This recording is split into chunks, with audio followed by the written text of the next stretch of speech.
Aventura no Império do Sol, uma produção Podioteca. Se inscreva no canal, faça parte desse time literário. Toque o sino para que o YouTube te avise dos próximos capítulos. Entre um prato e outro. Antônio, aqui é a Belinha. Preciso muito falar com você agora. Posso ir aí? Depois de um breve silêncio, a garota agradeceu e desligou, e, voltando-se para Cacá, comandou. O Antônio prometeu ajudar. Vem comigo que eu lhe explico tudo no caminho. Andando a passos rápidos, Belinha expôs o plano a Cacá. É simples. Na hora que o Antônio for levar a refeição para o quarto 11, ele força a entrada para ver se arreca quem está lá dentro. Se ela estiver, ele dá um grito e chama a gente. Cacá, que corria ao lado da amiga, refletia. Vamos falar com o Juan e o Atahualpa, então? Eles podem nos ajudar. Claro, concordou Belinha. Mas, se já são 7 horas, pode ser que os hóspedes já estejam fazendo o pedido do jantar. Aí não dá tempo. Quando as garotas chegaram ao saguão do hotel, encontraram o Costeleta falando com Antônio lá adiante, no fundo do restaurante. Xi, o Atahualpa é que tinha razão. Olha lá quem está com seu amigo Antônio, avisou Cacá. As garotas esconderam-se atrás do biombo que separava o restaurante do saguão e, em pouco tempo, viram o Costeleta dar a volta e passar rente a elas em direção à escada. O Antônio me paga se ele disse alguma coisa para esse cara, soltou Belinha, irritada, enquanto lançava-se o restaurante adentro. Cacá ia atrás, tímida e apreensiva. Agora que a coisa vai estourar, disse ela para si mesma. Belinha chegou até a porta da cozinha, foi barrada pelo gerente, que vinha em direção contrária. O que as senhoritas desejam? Quero falar com o Antônio, comandou Belinha, enérgica. O gerente fitou-a admirado e acabou por ir chamar o garçom. Cacá, que conhecia muito bem aqueles estouros da amiga, estava preocupada. Belinha, irritada, era a melhor cortadora do mundo, estourava todas as bolas com precisão, mas agora... Oh, Antônio, pensei que fosse meu amigo, foi bronqueando a garota. Você falou pro Costeleta sobre o quarto 11? Antônio agarrou a garota pelo braço e puxou-a para a cozinha. Piscite, senta lá numa mesa e peça o seu jantar e eu explico tudo, sem chamar a atenção. Vai! As garotas fizeram o que ele mandou. O tom de voz de Antônio não permitia resistência. Dali um minuto, ele reapareceu com o cardápio na mão, colocou diante do nariz gelado de Belinha e começou a falar como se lhe explicasse um prato. Ele veio trazer a bandeja da comida do 11, foi só isso? Eu não falei nada e nem gosto que desconfiem de mim. Desculpa, Antônio, disse Cacá, na sua voz mais amistosa, tentando salvar a situação. A Belinha está assim porque acabou de receber uma péssima notícia. Antônio apontou um prato qualquer do cardápio como se o estivesse sugerindo e declarou ofendido. Ainda assim, ela não tem o direito de me tratar desse jeito. Desculpa, Antônio, disse Belinha mais calma. É que acabaram de nos avisar que a gente vai embora de Cusco amanhã, no primeiro voo. Então esperem, pediu ele, retirando-se com um sorriso profissional. Alguns hóspedes já ocupavam várias mesas do restaurante. O que deu nele para sair assim? Estranhou Belinha. Cacá limitou-se a dar de ombros. Antônio reapareceu em seguida com uma sopeira na bandeja. Belinha fez uma careta. Ela detestava sopa até no frio. Sopa, Antônio? Resmungou baixinho. Ah, eu não posso ficar conversando com você sem trazer nada, mas diga o que você queria quando me telefonou, pediu o garçom, enquanto servia sopa no prato das garotas. A ideia, Antônio, era que você, quando fosse levar o jantar para o 11, forçasse a porta para entrar e ver o que havia lá dentro. Se encontrasse Reca, era só dar um grito que nós íamos correndo, mas, pelo visto, chegamos tarde, concluiu Belinha. O garçom deixou-as um instante e voltou com queijo ralado. Outra coisa que Belinha detestava, principalmente em sopa de macarrãozinho como aquela. Antônio ia espalhando com a colher aquele queijo ralado amarelo e ainda mandava. Sorria e agradeça, tem gente nos olhando. Belinha obedeceu, contrariada. Que jeito? Eu tentei entrar quando subi com a refeição. Foi logo depois que você me telefonou. Eles não me deixaram. Agora tenho que ir. Quando vocês pedirem o próximo prato, continuamos a conversar? Belinha contemplou desanimada aquela sopa cheia de queijo ralado. Melhor comer, aconselhou Cacá. Mas eu acabei de lanchar e não tenho seu apetite, gemeu a outra. Cacá riu divertida e tratou de comer a sua parte. Belinha fechou os olhos como se fechasse o nariz e engoliu aquilo rapidamente. Logo chamava Antônio de novo. E agora, senhoritas, o que desejam? O cardápio para ver a sobremesa, pediu Cacá. Antônio trouxe-o e, usando o mesmo truque da sopa, seguiram conspirando. Acho que teremos que adiar o plano do jantar para o café da manhã, começou Belinha. Você pode fazer isso?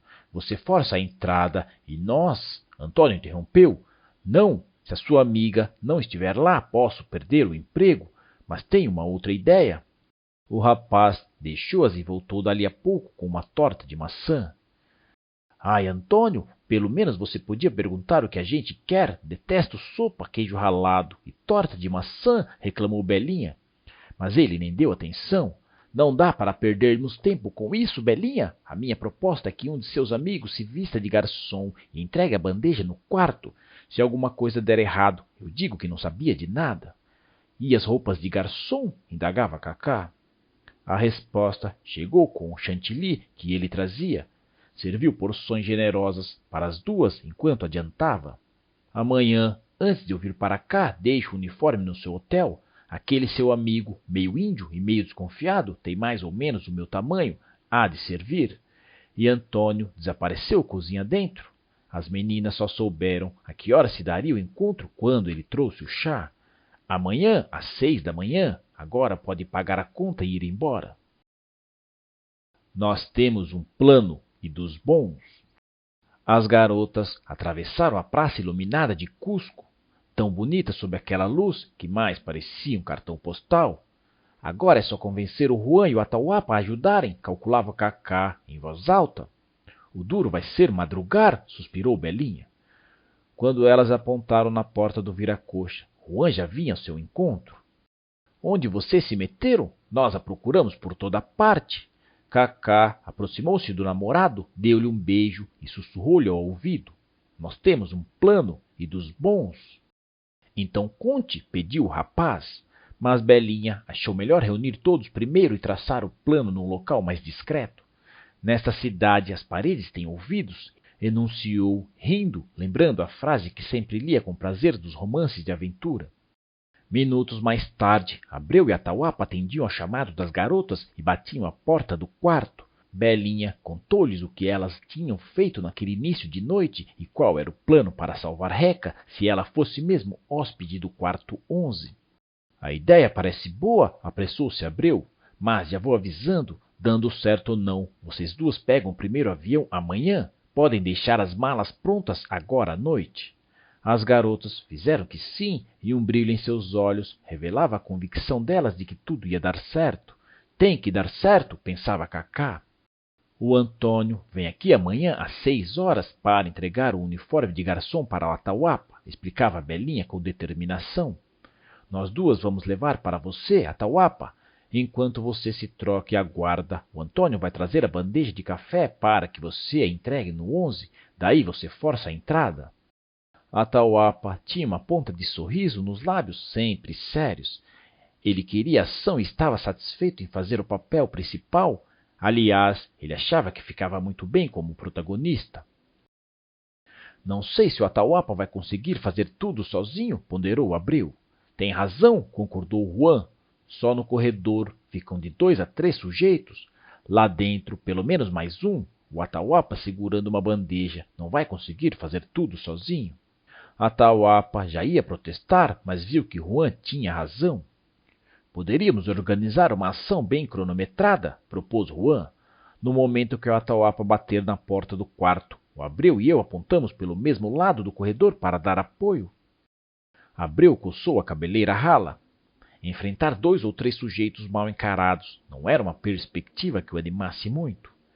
Belinha lançou um olhar à barriga de Abreu. Ela tinha lá suas dúvidas de que o dirigente pudesse dar conta de 2 adversários ao mesmo tempo. Acho que esse plano pode ficar melhor, propôs então Belinha, se eu e a Cacá ajudarmos. Mas vocês não têm força, interrompeu Atahualpa. Mas temos cabeça, retrucou Belinha. Cacá e eu poderíamos aparecer no corredor, vestidas de camareiras, com toalhas no braço, na hora em que você estiver batendo na porta. Nós estaremos bem perto. E ajudaremos a forçar a entrada, dizendo que temos que limpar o quarto, completou Cacá, feliz por achar lugar numa ação emocionante como aquela. Abreu, que ouvia tudo dividido entre fumar e passar nervosamente os dedos na cabeleira rala, apresentou uma nova sugestão. Esse plano parece um pouco arriscado. Acho que é melhor pedirmos ajuda ao Lope Vega. Estou certo de que uma palavra dele à polícia fará com que ele venha verificar nossas suspeitas sobre o quarto 11. O Lope é um homem poderoso. O grupo hesitou um instante entre os dois planos. Não acho bom abandonar o primeiro plano e ficar à espera das providências do Lope. Poderíamos fazer o seguinte: você fala com Lope Vega, e enquanto isso nós vamos colocando o nosso plano em ação. Se o Lope Vega e a polícia forem mais rápidos, melhor para nós. Se não... A reunião foi suspensa com a saída de Abreu, que foi telefonar ao dirigente peruano. Ao se despedir, Atahualpa falou para as garotas de dedo em riste: amanhã é o dia D, e é bom que esse Antônio não se atrase e que o pessoal do 11 não peça café antes da hora. O dia D. Às 5:30 da manhã seguinte, Cacá sacudia a amiga para despertá-la. Acorda, Belinha, o Antônio já deve estar chegando. A garota deu um salto e aprontou-se rapidamente. Onde está a sacola com a roupa de camareira que a gente conseguiu ontem? Procurava Belinha, ainda tonta de sono. Está aqui. Ah, e as toalhas? Nós não pegamos toalhas, observou Belinha aflita. Xi, é mesmo? E agora? Bem, a gente podia pegar as nossas, sugeriu apressada Cacá. Belinha foi ao banheiro pegá-las. Estavam usadas, mas não tinha importância. Ninguém ia usá-las mesmo. Enfiaram-nas de qualquer maneira na sacola. Lá no Del Rey a gente dobra direitinho. Ao passarem pelo saguão do Viracocha, encontraram com Abreu, todo encasacado, com luvas de couro. Que luvas chiques! Brincou Belinha, ligeiramente apreensiva. Já eram 6 horas e Antônio não tinha aparecido. As luvas são para proteger a mão do frio e também dos socos, confidenciou o dirigente em voz baixa. Conseguiu avisar o Lope Vega? Perguntou Cacá. Abreu balançou a cabeça, desanimado. Desde a véspera que estava procurando o peruano e sem sucesso. Deixei um recado urgente para que ele me telefone o mais cedo possível, mas já estou desistindo. Ele parece muito ocupado, contou Abreu. 6:15 e Antônio ainda não chegara. Belinha andava de cá para lá, esfregando as mãos. Ele estava se atrasando outra vez. Qual seria a desculpa agora? Às 6:20, Antônio aparecia. Não deu para ouvir antes. Tive que lavar a roupa ontem e secar no ferro agora, de manhã, explicou-se. Está tudo aqui? Perguntou Cacá. O rapaz confirmou. Vou indo que estou atrasado. É melhor vocês irem separados para não chamarem atenção. Precisamos pegá-los desprevenidos. Quando estiverem todos no quarto dos rapazes, me chamem na copa. Até logo e boa sorte. As garotas agradeceram e esperaram alguns minutos. Dali a pouco, Belinha saía com a sacola de Antônio nos ombros. Não quer tomar leite? Comer um pão antes? Perguntou Abreu a Cacá. Não, respondeu a garota, para o espanto do dirigente. Estou meio elétrica e não consigo engolir nada. Cacá esperou 5 minutos e, agarrando a sacola com a roupa de camareira, saiu rumo à neblina branca e fria lá de fora. Em breve, desaparecia na cerração. Abreu puxou do lenço para enxugar o suor, que lhe molhava a testa, apesar daquele frio todo. Senhor Abreu? Chamou alguém. Era o rapaz da recepção. É uma chamada de Lima. O senhor Lope Vega está na linha. Belinha caminhou pela cerração e seguiu em passo firme. Por dentro, o coração batia forte. Algumas formas surgiam de repente à sua frente. Um índio com uma lhama, um carro, o contorno de uma casa. Belinha tinha medo de errar o caminho naquela névoa toda. Tiritava de frio e ansiedade, e de medo também. Alguma coisa deu errado. Juan ouviu umas batidas secas à porta. Era Cacá. Ainda bem que você abriu logo, foi dizendo a garota. Nossa, Cacá, você está com uma cara tão assustada. O que aconteceu? Quis saber Belinha, que havia chegado uns minutos antes. Cacá sentou-se na cama, respirou fundo e revelou. Foram os caras lá no corredor do primeiro andar. Quando eu subi, deram uma olhada de dar medo. Engraçado, quando eu passei por lá, eles não estavam, estranhou Belinha. A porta do banheiro abriu-se e apareceu Atahualpa vestido de garçom. Juan consultou o relógio, eram 7 horas. Só está faltando Abreu, será que ele não vem? Perguntava Juan. Nesse instante, tocou o telefone. Belinha correu para atender. Do outro lado, numa voz controlada, mas tensa, falava Antônio. Belinha, alguma coisa deu errado. Eles estão aqui no restaurante. Em vez de pedir para subir a bandeja, mandaram um sujeito vir pegar aqui. Foi um segundo, o cérebro da garota trabalhava com rapidez. Antônio enrola, trata de ganhar tempo enquanto a gente pensa em alguma coisa, retrucou ela. E, virando-se para os outros, contou a novidade.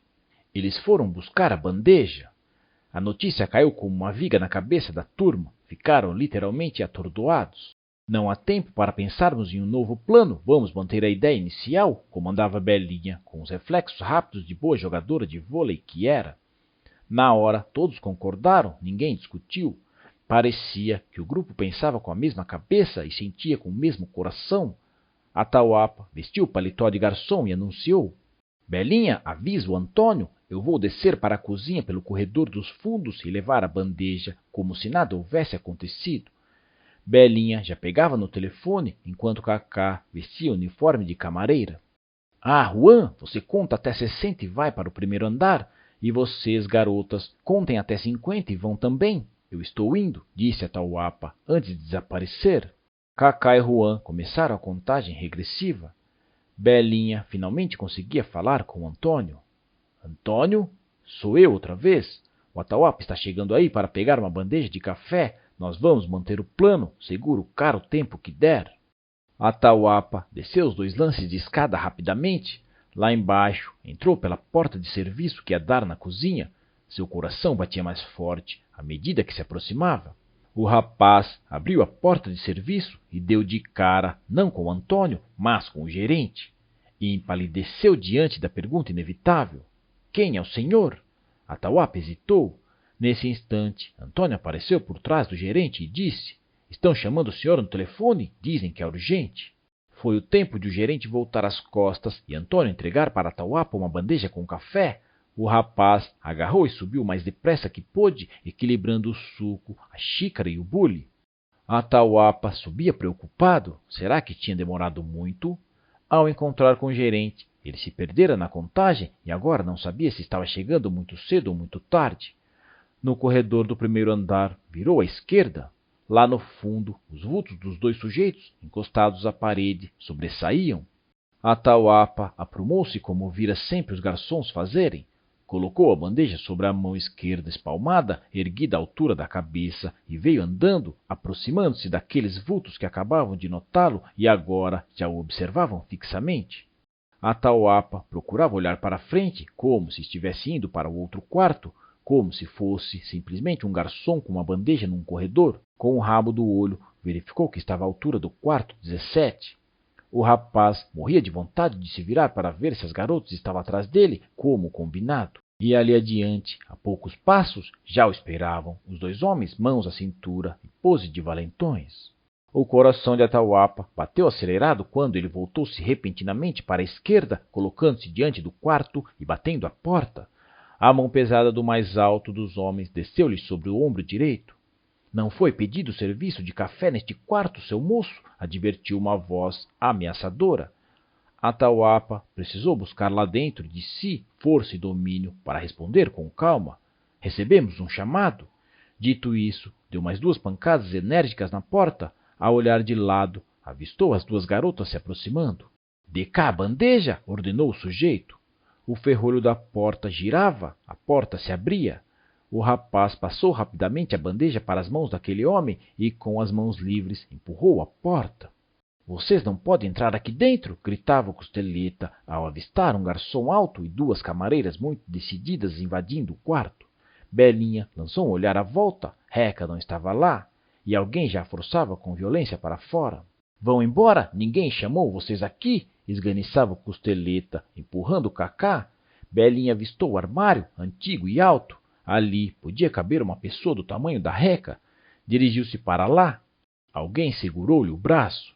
Belinha não teve dúvidas. Com a mão livre, no jogo de corpo, deu um tapa em quem aprendia. Cacá, me ajuda! Gritou. Cacá foi em auxílio da amiga. O homem que prendia Belinha era o sujeito alto de mão pesada que abordara Atauapa. O homem não esperou, virou uma bofetada em Cacá. Belinha aproveitou para dar-lhe um pontapé na canela ao mesmo tempo que Juan se atirava sobre ele. Atauapa lutava com o Costeleta. Belinha, novamente livre, lançou-se para a porta do armário. Abriu-a. Reca não estava lá. Onde poderia estar? Nisso, viu Juan debatendo-se às voltas com os dois homens. Cacá apanhou um vaso da mesa e veio por trás, espatifando-o na cabeça de um deles. O banheiro, lembrou-se Belinha. Só que, para alcançá-lo, tinham que atravessar o quarto. A garota encostou-se na parede e foi escorregando para lá, tomando cuidado para não receber nenhuma sobra daquela luta furiosa. Quando ia abrir a porta do banheiro, alguém apareceu na sua frente. Era o Costeleta. Foi um segundo, os dois trocaram um olhar de desafio. «Abre a porta!» ordenou Belinha. O homem nem se mexeu, sorrindo um sorriso superior. A garota não teve dúvidas. Com um golpe ágil e inesperado, acertou-lhe um pontapé no joelho. O Costeleta largou a maçaneta e Belinha abriu a porta. «Reca!» gritou. Lá estava a amiga, amarrada a uma cadeira, com uma mordaça na boca. Reca conta o que aconteceu. Só 2 horas depois do resgate de Reca, quando o avião já decolava, é que as garotas tiveram algum tempo para conversar, porque, entre acharem Reca e embarcarem no voo das 10 horas, muitas coisas ocorreram. O Costeleta agarrara Belinha e lhe dera um tapa bem aplicado na cara. Antônio chegou a tempo de salvá-la de um segundo bofetão e o gerente a tempo de salvar a mobília do quarto. A polícia chegou só para conferir e Abreu foi avisado pelo telefone. O Costeleta e seus comparsas foram detidos por sequestro e Abreu teve que se explicar com uma turma por que não comparecera no salvamento de Reca. Logo depois que Cacá saiu, eu recebi um telefonema de Lope Vega, que eu vinha procurando desde a véspera. Contei-lhe de nossa descoberta e dos nossos planos. Ele ficou muito preocupado, pois considerava o plano perigoso. Aconselhou-me a ficar no Viracocha e prometeu telefonar à polícia exigindo uma providência imediata. Ele ficou de me ligar em seguida e eu fiquei esperando. Quem tem razão é a doutora Patrícia, reconheceu Belinha. Esse Lope Vega é muito estranho. Por pouco, o plano não deu certo. Sorte que nós fomos mais rápidos. À hora de partir, Belinha deu um grande abraço em Antônio. Adorei conhecer você. Seria bom se você pudesse ir a Lima assistir ao jogo, disse a garota, oferecendo o rosto para que Antônio beijasse. Ela ainda tinha um grande hematoma na face, resultado da briga matinal. Pode ser que eu vá. Tenho que estar na sexta-feira no IFEA, em Lima, respondeu o rapaz, sem explicar o que significava aquela sigla. Vou tentar chegar a tempo no ginásio, mas não prometo nada. Cacá e os rapazes também agradeceram a Antônio e se despediram. Estavam todos machucados e Atauapa tinha um braço quebrado. Abreu quis dar dinheiro ao garçom, que recusou. Abreu deu-lhe um abraço comovido. Uma entrevista? Pediam os repórteres. Como você se sente? Perguntavam a Reca. A garota, com a boca machucada pelas longas horas em que estivera amordaçada, apenas sorria. Abreu pediu paciência à imprensa. Prometo uma coletiva hoje à noite, no hotel em Lima. Perguntem ao comissário de polícia e ao Antônio, eles contarão a Deus. Que loucura, Reca! Então deixaram você amarrada desde domingo? A garota acenou afirmativamente. Tinha os lábios cheios de pomada, os pulsos também. Contou em poucas palavras o que lhe acontecera. Eles me agarraram quando fui ao banheiro. Antes, aquele cara de Costeleta queria me levar para conhecer não sei o quê. Também tentaram fazer isso conosco, recordou Cacá interrompendo. Eu tinha dito que não, mas quando eu estava saindo do banheiro, alguém me agarrou por trás e pôs um pano com éter no meu nariz. Desmaiei, claro. Acordei mais tarde dentro de um bagageiro. Uma sensação horrível. Fiquei naquele escuro um tempão. Só me tiraram de lá de noite. Pelo menos haviam colocado um cobertor e um travesseiro. Senão, eu não aguentaria os trancos da viagem. À noite, me carregaram pela escada de serviço até o quarto. Que monstros! Indignou-se Atauapa. Reca parou um instante para descansar, sua boca doía. Devem ter feito isso na hora do jogo, aposto, comentou Belinha. Reca confirmou com a cabeça e continuou. Pediram um jantar, e assim que tiraram a mordaça, eu botei a boca no mundo. Eles me deram uma bofetada, mas eu continuava a gritar. Eu sabia que se alguém me ouvisse, eu estaria salva. Então voltaram a me amordaçar e eu fiquei sem comer. No dia seguinte, eu estava morta de fome e fiquei quieta até comer o bastante. Quando tentei gritar, me amordaçaram outra vez. Eles enfiavam a comida pela minha boca, sem me dar tempo de mastigar quase, e colocavam o rádio bem alto. O resto do tempo eu passava amarrada e um cara me vigiando. Eles diziam que iam me soltar depois da decisão de sexta-feira. Foi horrível. Reca encostou a cabeça no ombro amigo de Kaká, fechou os olhos e dormiu um sono tranquilo e livre, o primeiro daqueles últimos dias.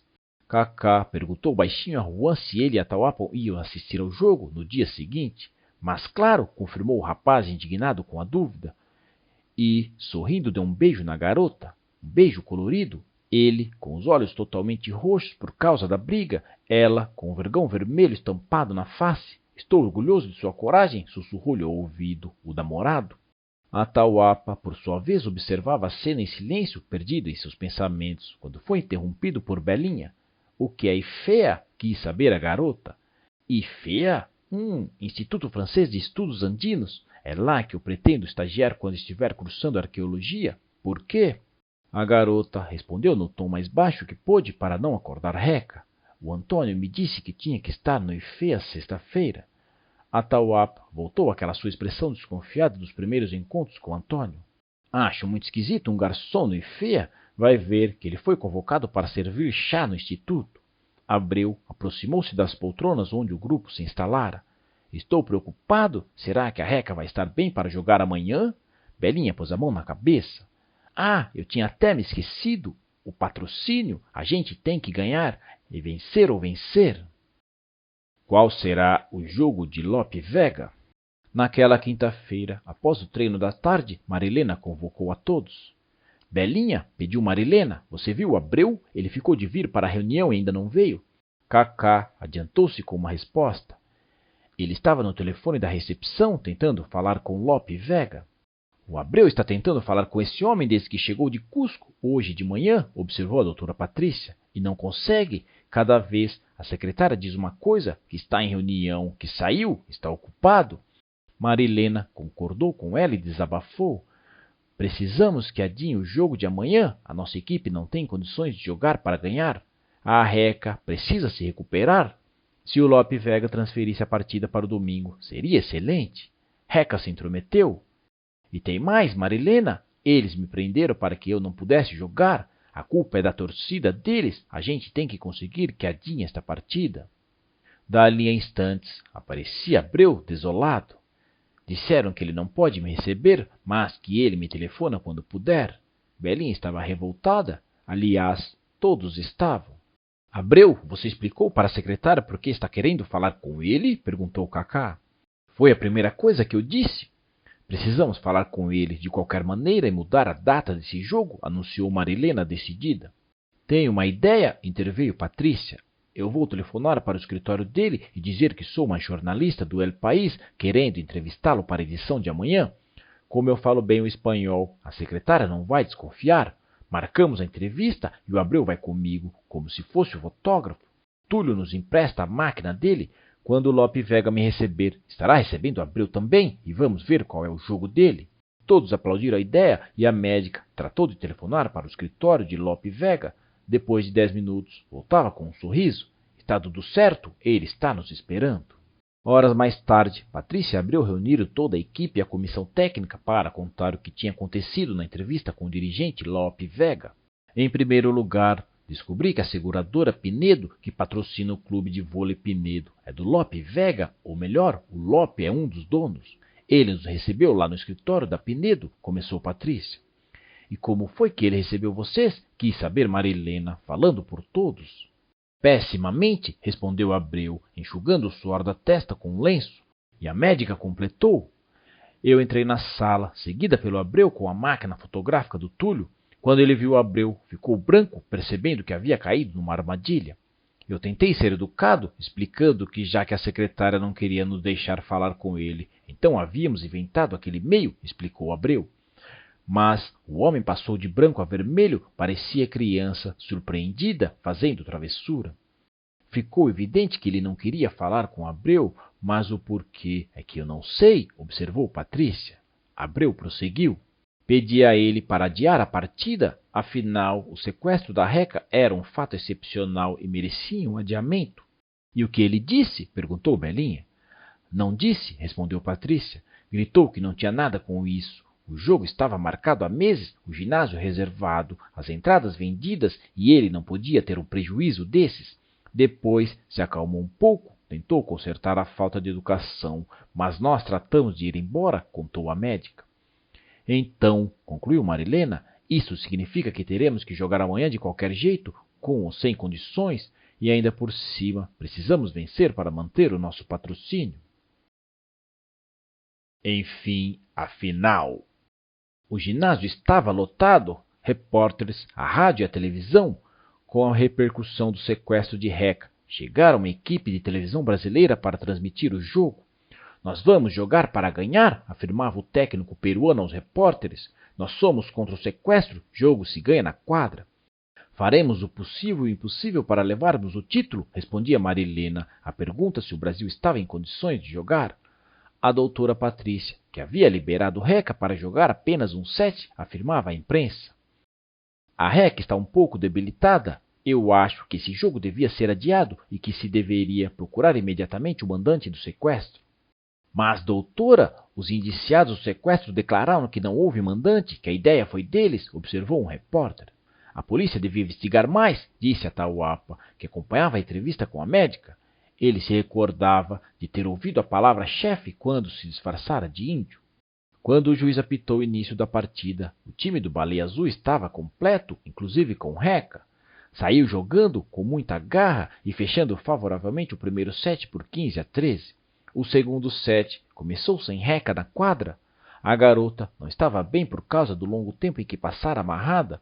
Entrou Teresa em seu lugar. Belinha, que também fora substituída para poder descansar, sentia que alguma coisa estava faltando lá por dentro. Ela não sabia dizer o que era. Não era garra, que isso ela tinha de sobra.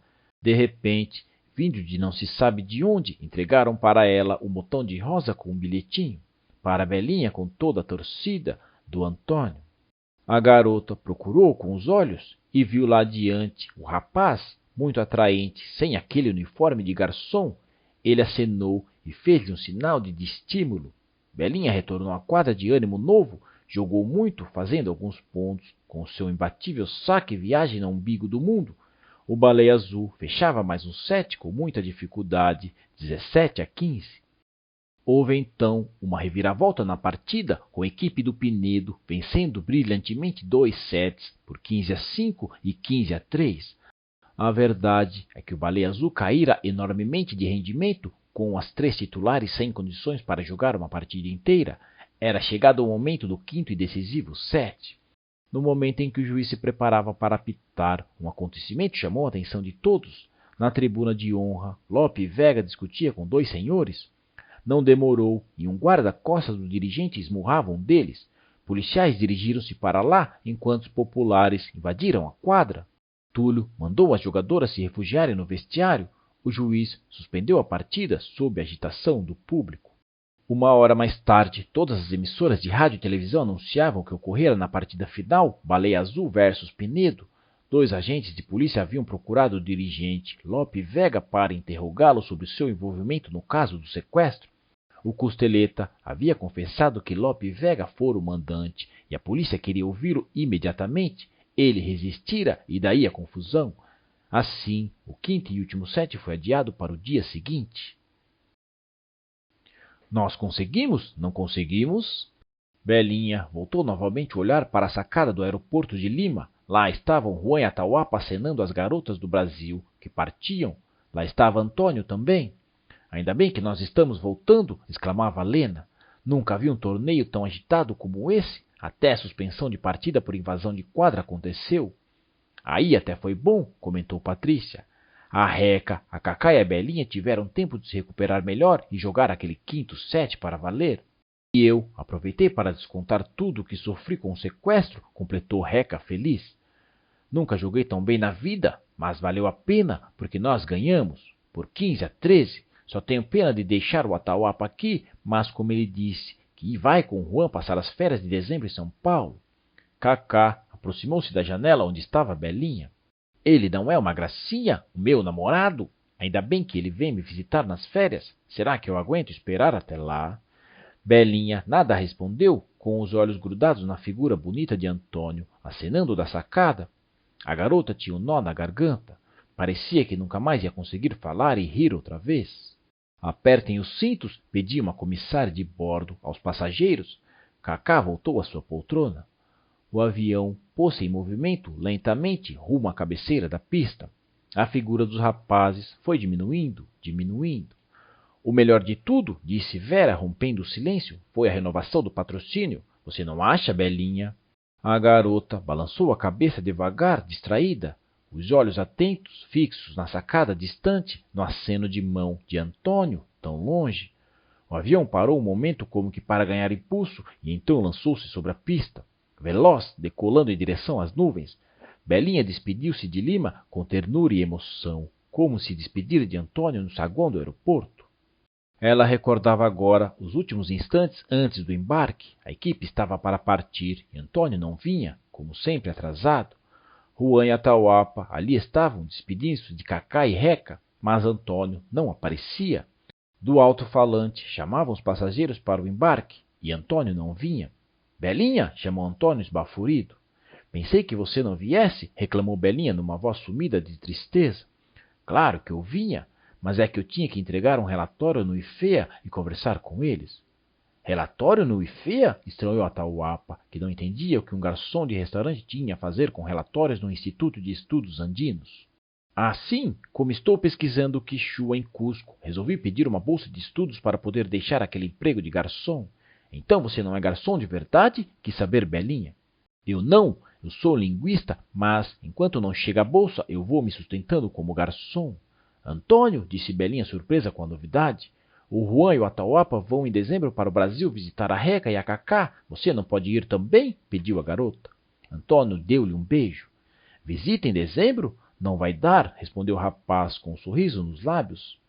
E, vendo a decepção nos olhos de Belinha, completou. Recebia o mesmo convite da Universidade de São Paulo para lecionar como professor convidado durante um semestre.